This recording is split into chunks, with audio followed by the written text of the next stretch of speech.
Welcome to the Hank Cisco Show. Ladies and gentlemen, don't touch that dial. We're going to have a doctor make a home visit, unheard of in this day and age. But we have one of the top doctors in the country, okay? When I say the top doctors in the country, a doctor in the country, I mean it, okay? Now, because I am a patient at the Lacanau Hospital and he operated on me, okay? So you're going to hear all about it. You're going to hear all about some heart operations and the whole bit. So it's very important. Call your mom, your pop, your grandmom, your uncles, your gumbadas, your gumadas. Get them to the TV set and watch this show. Okay, welcome to the Hank Cisco Show. Dr. Francis Ferdinand. Thank you. Okay, now, first, ladies and gentlemen, doctors don't come from outer space. I think they come a little bit from heaven, though, you know. But I think, tell me where you're from. Originally, I'm from New Jersey, and then now I live here in Pennsylvania. And all right, and you know, doctors, they have families and all. Tell me about your family. well, my wife's from Conshohocken, so we met at the hospital of all things. You met her at the hospital? That's Was right. she a nurse or something? Yep, she's a nurse. Yeah. And so yeah, we live right around Lacanau Hospital and have 3 daughters. And Right, what's their names? Anna, Audrey, and Natalie. Okay, now, your wife's maiden name, that's the connection, a lot of people in Norristown with the same name. What is it? Caparella. Caparello, yes. Caparello was a police officer in Norristown, too. I worked with Caparello, and then there was another Caparello, I think used to have they used to sell washing machines or so, a Maytag Joe or something, whatever. Good family, great people, you know. And so, I don't know where to start with you because you have such a background and you're so known in the community. When I told different people that I was going to have Dr. Ferdinand from Lacanau Hospital come here, oh, he operated on my uncle. He operated on my grandfather. And then his one lady from Bridgeport Trophy, it's a Joy Lynn Branco, and she says here, let me put my glasses on. She's a little note she wanted me to read to you. It says the Bridgeport Trophy Company, right? She had 4 bypasses, one of the first beating heart surgeries. I don't know what that means. Operated on 2002 by Dr. Ferdinand. What's this? Was that one of the first operations? Well, what we that did, about? it's interesting because, you know, when my wife and I were first getting together, I went to her church and St. Cosmos and Damien in Conshohocken. Yeah.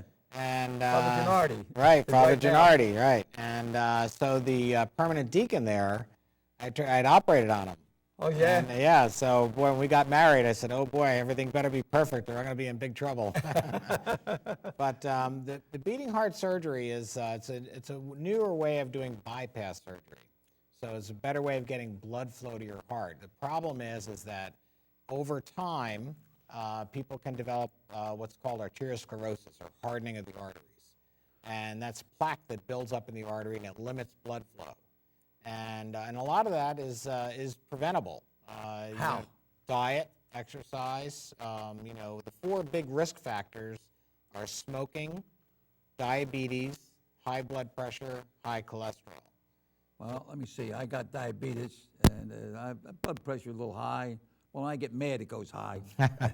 And I won't make you mad. But exercise, I don't do too much because my knees give me a little problem. But I think I bob and weave a little bit. Maybe I'll hit the punching bag. Well, I have to say now, where the elevator was broken when we came in here, so Yeah. you walked up 2 floors of stairs. So 3. 3. Oh, there you go. I lost track, but I can tell you, if we lined up 100 people your age, you'd be in the 87. top. You'd be in the top 1% of people climbing up those stairs No and kidding. pretty much not stopping. Whoa. So you are very physically active, and that's Well- people who are active live longer and live better. Yeah, you know, I've been doing this show for 21 years, and I've had my doctor, Dr. Paleo, who operated on my hips, 2 hip replacements. Another eye doctor, my cataracts, you know, and then prostate cancer, colon cancer.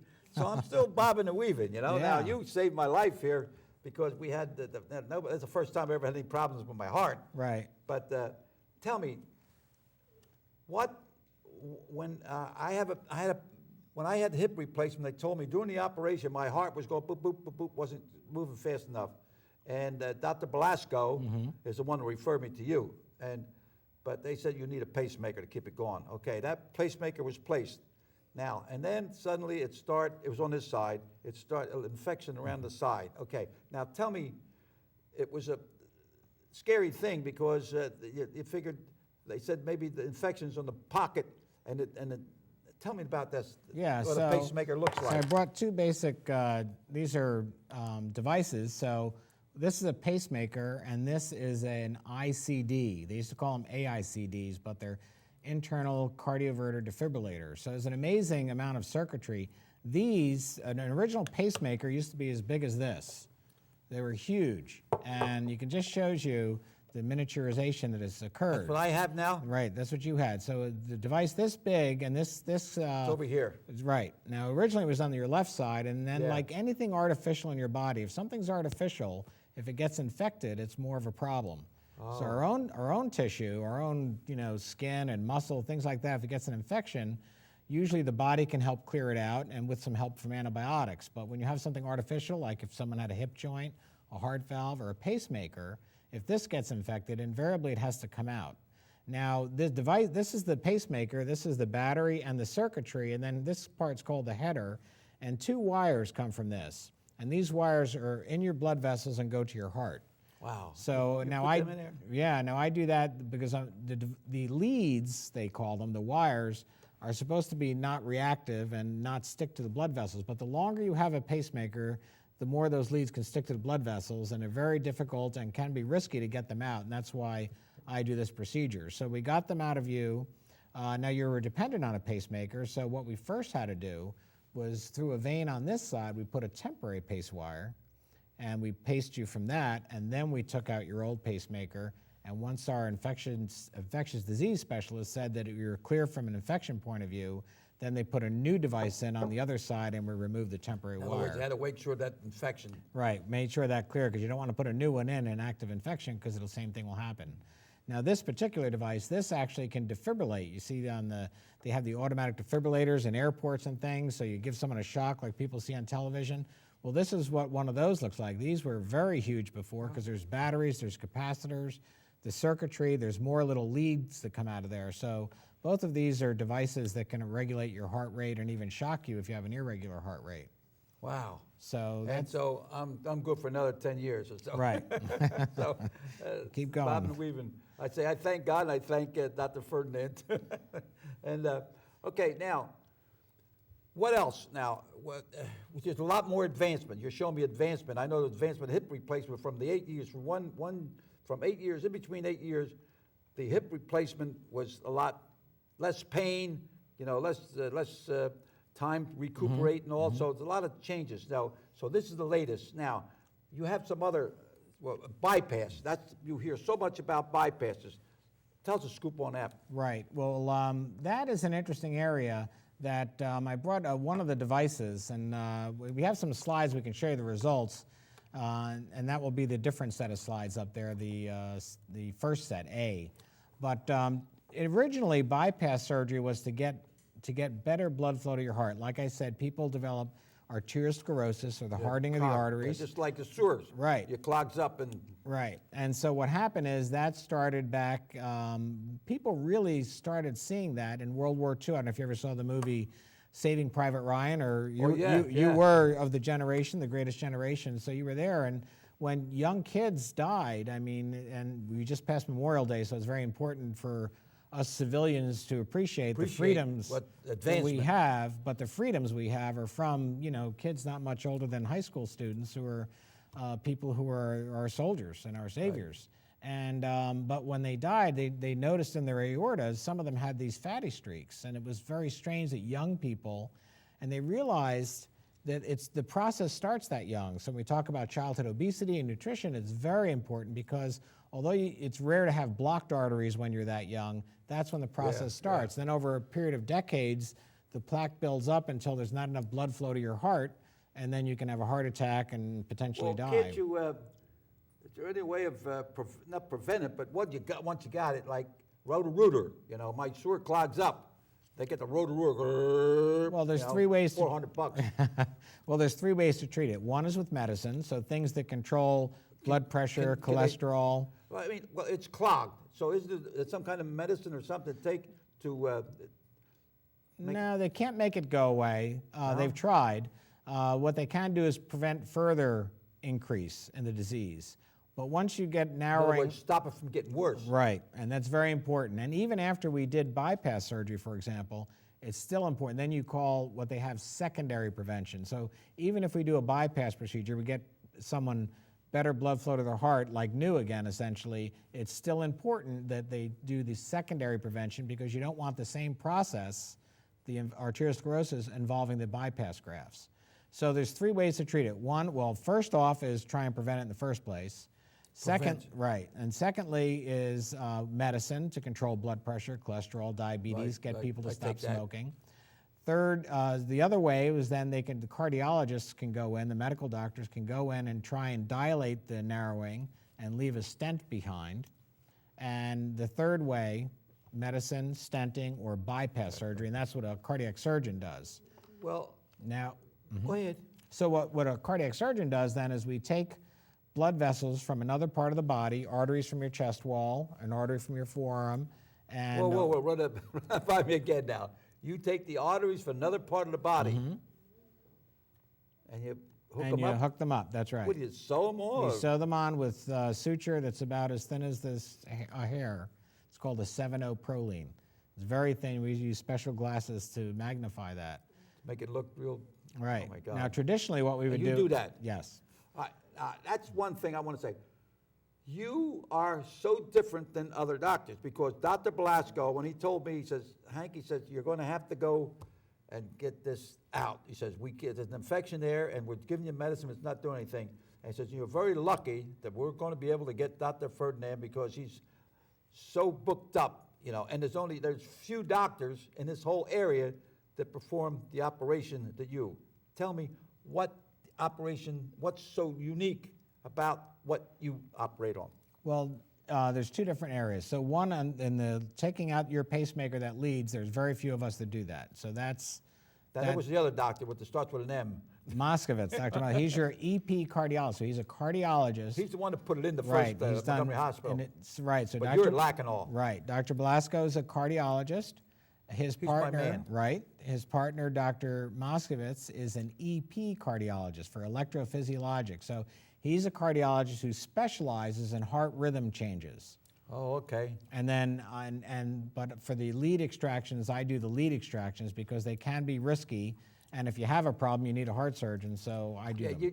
I think you told me whether I was, when they come to visit me at the hospital, and they said that if these wires that are in my heart, if you can get them out without any problem, that'd be okay. If not, then they might have to do another procedure. So you had me in the main big operating room just in case this didn't work out, then you had to do something else. Right. What would you have done? Like we do a standard open heart surgery. We'd have to open up your chest and... So the only thing I got here is a little bit of a here and a little bit here. Little scar right. Otherwise, that'd have been like we had the zipper club, right? That's right. Oh, my own.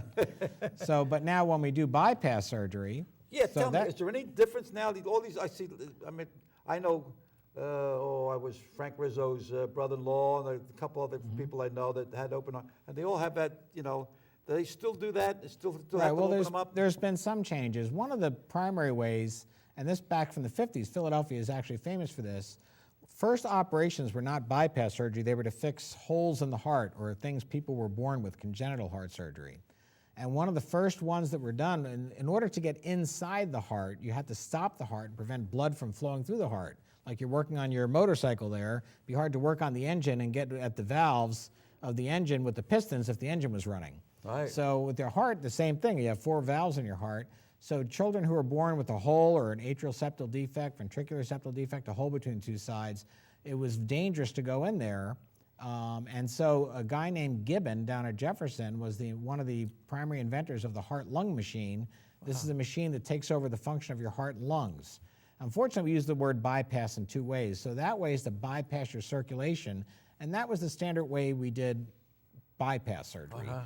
Get better blood flow, replace a valve. So one thing that's very different now is we started doing that since the main arteries for blood flow are on the surface of your heart. Because even though all the blood in your body passes through your heart still needs its own blood supply, just like your brain, your kidneys, your liver.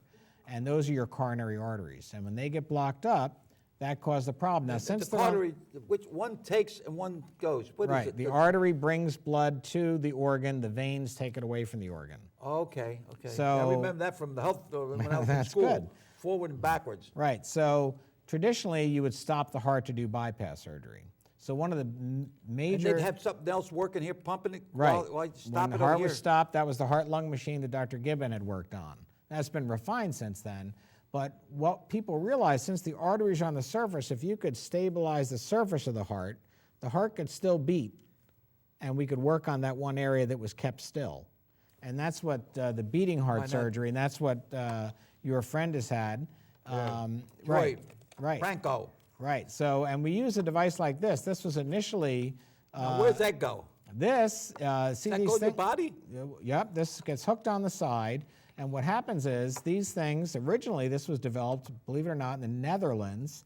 Netherlands. It was initially funded by the Netherlands Heart Foundation. I know the surgeon who was involved with In that. other words, each country, they come up with an idea or their new invention, they all work together. There's great And I ideas see everywhere. You were part of this international group. Right, the ISMICS, International Society for Minimally Invasive Cardiothoracic Surgery. And one of the other officers of that group, Paul Grundeman, is one of the inventors of this.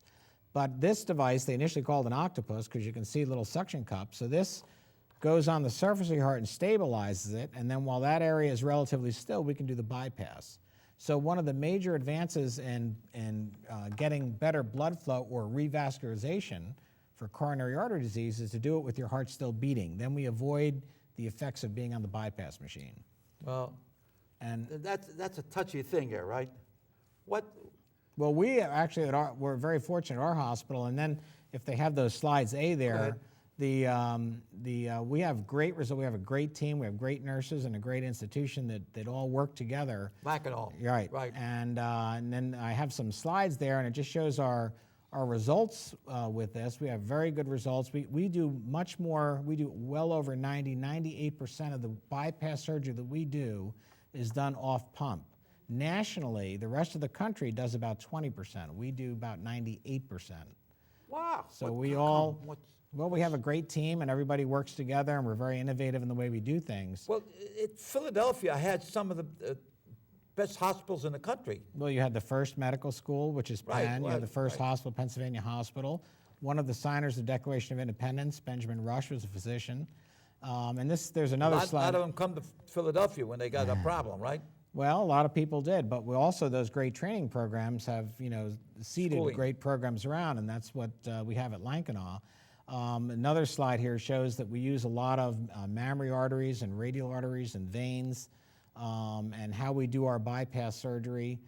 There's another slide there I have up. We look at it's important, even when I talked about secondary prevention, it's important after the surgery, after everything goes well. You want to really make sure people go home, make sure they do that secondary prevention. The so they get convalescent is just as important as the operation. Right. And by doing that combination of working together with great nursing and the physician team working together, everybody working as a team, we have great results. And that's one of the last slides up there has a little star thing that our mortality rate's lower than the national average, and we are significantly, our outcomes, which means do you do well or do you go home from the hospital afterwards, are 3 stars, and this is now publicly reported. We have all signed a waiver that we release our results to the public, and it was in Consumer Reports, and I know they don't like to, you're not supposed to say that they endorse that, but it was in the October issue, and then it was just released recently at 3 stars that you can find online to see people's actual results.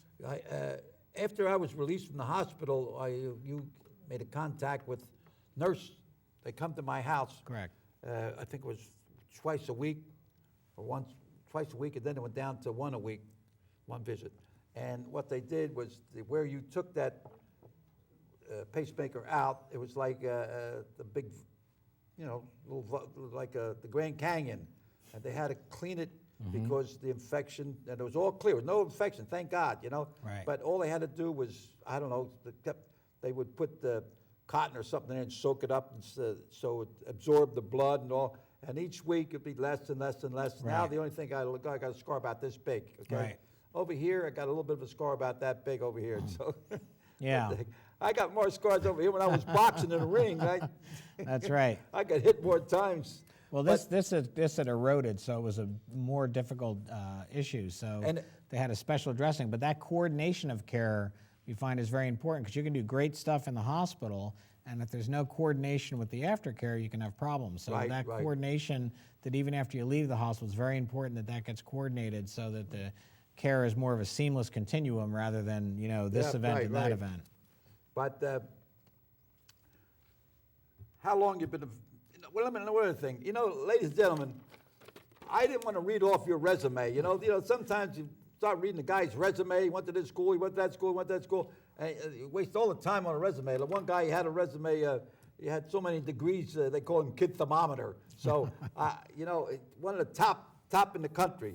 And so when Dr. Blasco told me, he says, "You're lucky you're able to get him. You're available." You know, and I remember. When I was going into the operating room, you know, they take you from your room to the operating room. You're looking, and they're pushing this. And when I woke up and I went to the recovery room, I heard some music, you know, lullaby and goodbye, beautiful. I said, what is this? You know, where am I in heaven? You know, I'm recovering, and here they tell me they play that lullaby every time a baby's born. That's right. That's right. So that's a newborn baby. There you go. Good as new. So, all right, doctor, what are some of the latest advancements in heart surgery? You know, the heart is, you know, that's the main thing right now, right? Right. So we do, like I said, for bypass surgery, still one of the most common cardiac surgery procedures because coronary artery disease is so common. So latest way we do it is we do it a beating heart. We can also do it if you just need one vessel bypassed. If it's the one on the front of the heart, we can even, one of my partners, we do the minimally invasive. So we make a very small incision and use a robot to assist with that and can do a single bypass. So we change it. Even if you need a standard bypass procedure with lots of blood vessels, we can still do it without stopping your heart. If you just need one blood vessel, we can make a very tiny incision. Valve surgery's gotten like that. We can do very small incisions if we're just going to get after that one valve. Because your chest is, aside from your brain, your thoracic cavity, your heart and lungs are the most protected organs in your body. So you have your rib cage around it. So where you go in is important. So you can't get anywhere. Like if you need your gallbladder taken out, once they put those ports in for a laparoscopic procedure, they can almost put them anywhere and get to anywhere. Whereas in your chest, we have to go between a certain rib or a certain area depending what we want to get to. Now, another advance that I have some slides there as well is an abnormality of heart rhythm called atrial fibrillation. It's very common, and it can be very dangerous too because it leads to strokes. And this would be C and then B on the slides. And atrial fibrillation can be very difficult to deal with. The initial procedure for that, a surgeon by the name of James Cox had come up with after years of study with National Institutes of Health or NIH funding, had a procedure to treat that by literally making a series of incisions on the back of the heart, which created an electrical maze. So the irregular heart rhythms would get caught and the normal heart rhythm could go through. However, it was so complicated that a lot of people didn't use it. And then the cardiologists, our cardiology colleagues, started using a catheter to see if they could replicate it. Oh, okay. And now we have devices to use in surgery. And so I started a program at Lankenau where we moved a full electrophysiology lab into the operating room. So we have kind of a hybrid cardiac operating room. So we can do this procedure through 2 small incisions on the side of your chest. It's just something you brought up? Right. You're an inventor? Not an inventor, but a modification of the way of doing it. So, because I like to work collaboratively with other people. So with our cardiologists, the EP cardiologists, ourselves, and our what we call our allied health professionals, either nurse practitioners or physician's assistants, we have 2 excellent ones at Lankenau, and we work together on these cases. And so we made a hybrid OR where we have the lab in the operating room, so we can make an ablation and then we can test it. So we know what our results are. And actually last month I Tells you right there. Right there if we're successful. If not, we know we have to touch up the lesion to make sure that the electrical signals are getting blocked so the procedure is successful. And we just presented that 2 papers on that at the Heart Rhythm Society last month. And so, is there any other doctors that I want you to mention that are outstanding people that are in the heart? I'll call it the heart business. Okay, that you want to just mention that work at Lankenau that do outstanding work and work along with you. You have a staff of others. You have Right. Dr. Sutton too, right? Sutter. Yeah. Right. Well, yeah. my He two came in to visit me in my house. That's right. So my two partners, so they were there longer than I was. And again, Dr. Who's Blasco the in your partners? group, Dr. Goldman, Scott Goldman, and Fran Sutter. Oh. So we have two Francises there. So that's three Francises. Yeah. So and now they know a lot of patients in this area might know them, and we each kind of have a little specialty area. If you just need that single bypass like I talked about, the robotics surgery, my partner Dr. Sutter does that. He's done more than anyone else in the country now. So it's one of the big, and he's going to be next week at that ISMICS meeting. Oh, I'm yeah? going to be presenting some work on atrial fibrillation. He's going to be presenting some work on the robotic surgery, his results with that, and we also have a paper there on our minimally invasive valve, which Dr. Goldman does. So we all work together. We all have a niche area that we like to specialize in, but then we all do more broadly as well. You know, in today's Times Herald, there's a letter to the editor, and the lady says her life was saved by, what do they, somebody, VCR, what do they call it, when they give you somebody. Oh, CPR? Yeah. Cardiopulmonary And it says resuscitation. there's some kind of law now that a lot of people don't want to help because they may get sued if they, and she was saying, why don't they change the law or something? Or should every business or office or anything have some kind of oxygen or something that when somebody gets a heart attack? It's somebody, is there a legislator or somebody should say, hey, this is mandatory. You have to have, they want you to have the water sprinklers, right, you know, right. oh, I gotta have the sprinklers. But I think something, if somebody gets a heart attack, something that can help, that would be more important than the sprinklers. Leave the sprinkler, get out, Right. smell smoke. Well, there's two things. One, the resuscitation, that's something that's taught by the... All right, what is that? Well, the cardiopulmonary resuscitation, that's something that everyone can learn. Students learn. That should be Yeah. just right as much as reading, writing, and arithmetic. Right, and American Heart Association teaches that. A lot of schools teach that. But it's not mandatory for the schools. Not in schools, but... Well, why don't they do something about it? Call up, all right, wait a minute, where's my phone? I'm going to call up Harrisburg. Yeah. I'll But get more and Verb more, and Bradford. and then now the second issue, so everyone can learn that, because that you can learn from the American Heart Association. Many schools do it. Obviously, all the firemen, policemen, Right. paramedics all know that. Every hospital employee knows that. Boy Scouts and Girl Scouts Right. teach that. An informed person is a healthy person, right? Right. That's So something people- our founding fathers wanted, informed citizenry. Right. But now the second issue was the devices, where I mentioned before, these internal defibrillators, and that's something you are seeing more and more now in airports and hospitals, public spaces, Okay, the tell automatic me that. That's what I defibrillators. think I wanted to hit on. Go ahead. Right, so now many places do have that, an Now, airport. they have trained personnel. Right. Well, the modern ones, you can, if someone knows basic CPR, the automatic ones, not the internal ones, but the ones that you'll see in airports or schools or public places. Do we have them in schools? Yeah, a lot of schools have them. I have to check it out. Yeah, you check it out. Maybe here and just don't realize it. I know. But and those are very self-explanatory. They can be put on and used by a non-professional. So they're designed to be used by the public.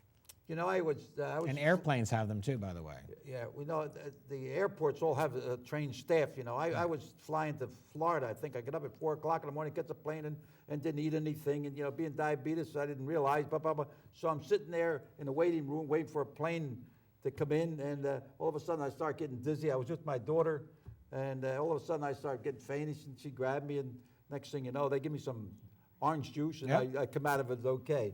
But you helped us. You helped me today. That's why I'm able to bob and weave here today. Okay. And we're getting the signal that we're going to wrap this up. Okay. So all I can say is, Doctor, it's been a pleasure and it's an honor. Well, you know, you saved me. And ladies and gentlemen, I want to thank you very much for allowing us to come into your house, your home, and you're coming back. September, this is one of our last shows for this season. But you're going to come back, and we're going to talk about half hour is not enough to save people's lives, okay? And all this information, and there's a lot of people out there, uncles and aunts, and that you operated on that I know. I think I must have talked about 10, 15 people have told me either their aunt or uncle or somebody was operated by you. So I really want to appreciate what you do, and I got a little token of appreciation here. You make sure when you get in your office, I see that hanging there. All right. All right, so now we have a little toast. Thank you very much. And from Cisco, Dr. Ferdinand. Allah salud. That means to your health. Right. Cent'anni, 100 years. Thank you. And